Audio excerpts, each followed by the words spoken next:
Welcome back to the Journalistic Revolution. In this segment of the Journalistic Revolution, we're going to be talking about TSA and their Taser bracelets. They are called EMD bracelets. Jesse Ventura broke this story a few days ago. He's been breaking it all week while he's been promoting his book, and I'd like to say congratulations on your new book, Jesse. It's basically an episode for his show Conspiracy Theory, where True TV basically shot it down.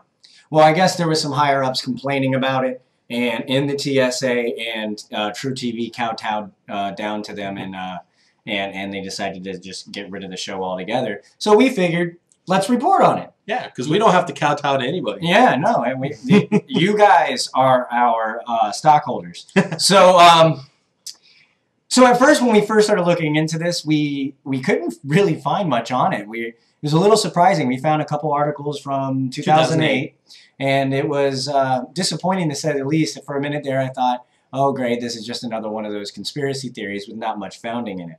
But then Matthew here decided to do some more research into it and found this video. Whoosh.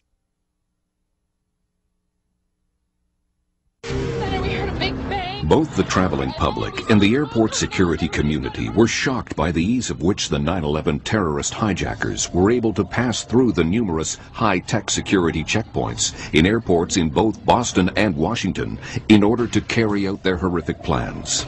I think this video is funny because it starts off it's loaded with fear. Basically, fear, terrorist, fear. But as you get a little bit deeper, you realize what it's really all about.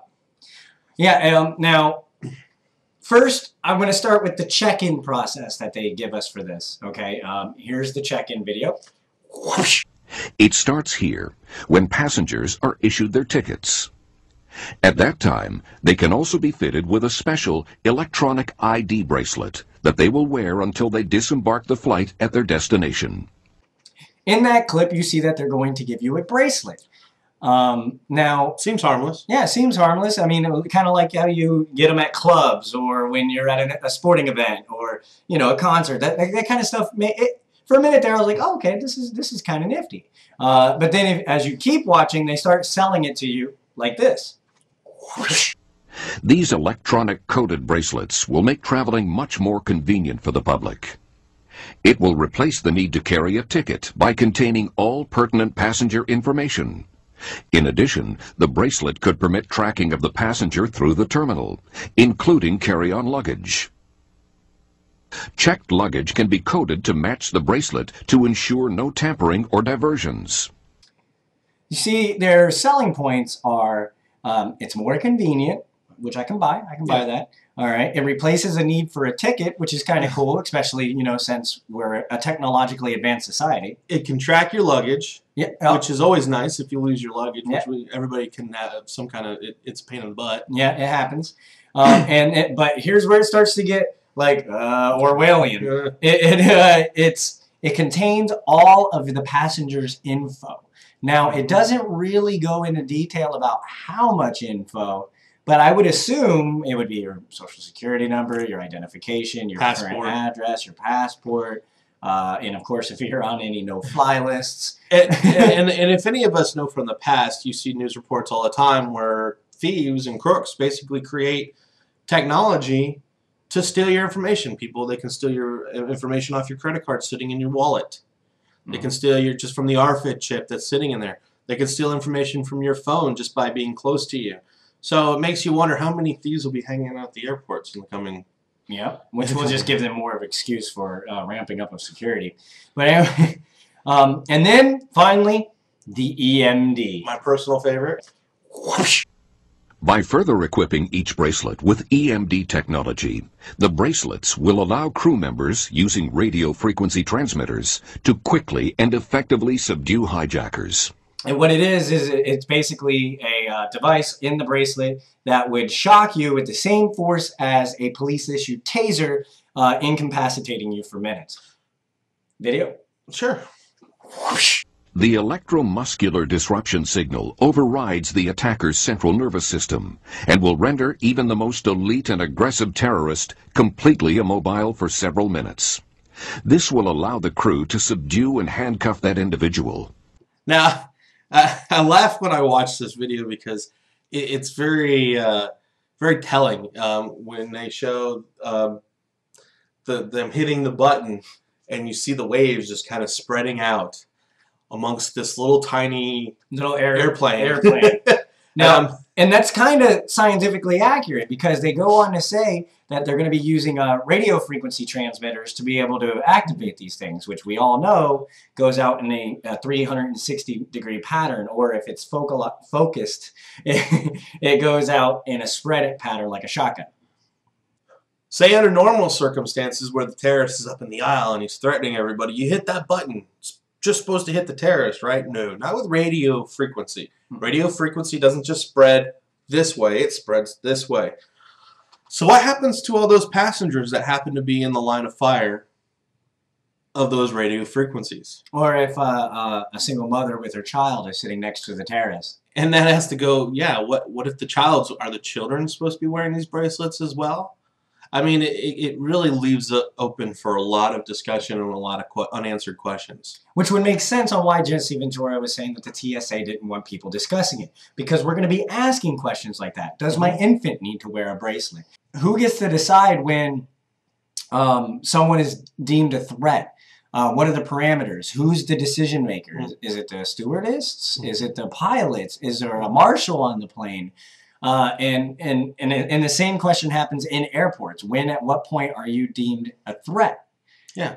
And you know, even if, you know, there was one thing where they were saying it might be specialized laser that you point right at the device. Well, what if the terrorist is sitting like this behind a child that happens to be sitting next to him?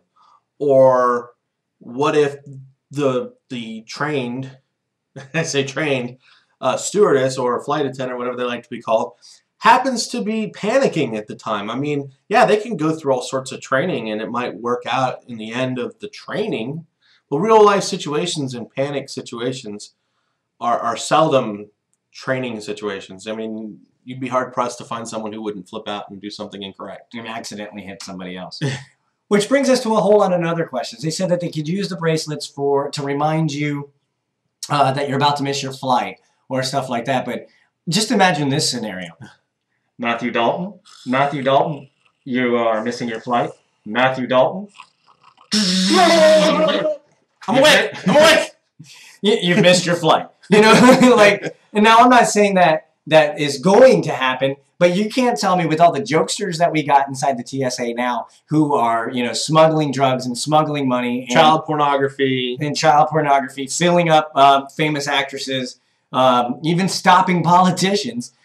Stealing. You can't tell me that one of them isn't going to try and do that one day just for the shits and giggles of it all. Or just flat out abuse it altogether. I mean, it comes down to the slippery slope scenario. Yeah, it starts off as this is just for terrorists. This is just for terrorists. This is just for terrorists. Well, what if you get the one drunk, irate passenger? Do you consider him a terrorist at that point and push the button and risk electrifying 40 other passengers? So again, this is exactly why they didn't want these questions raised. And here's one final big question about the abuse of it. It's technology, and it's most likely working on a wireless system. What if somebody wants to hack into it? What if a terrorist wants to hack into it and shock every single man, woman, and child inside the airport? Yeah. And then that comes down to even more questions. Well, it starts with just the airports. Yeah.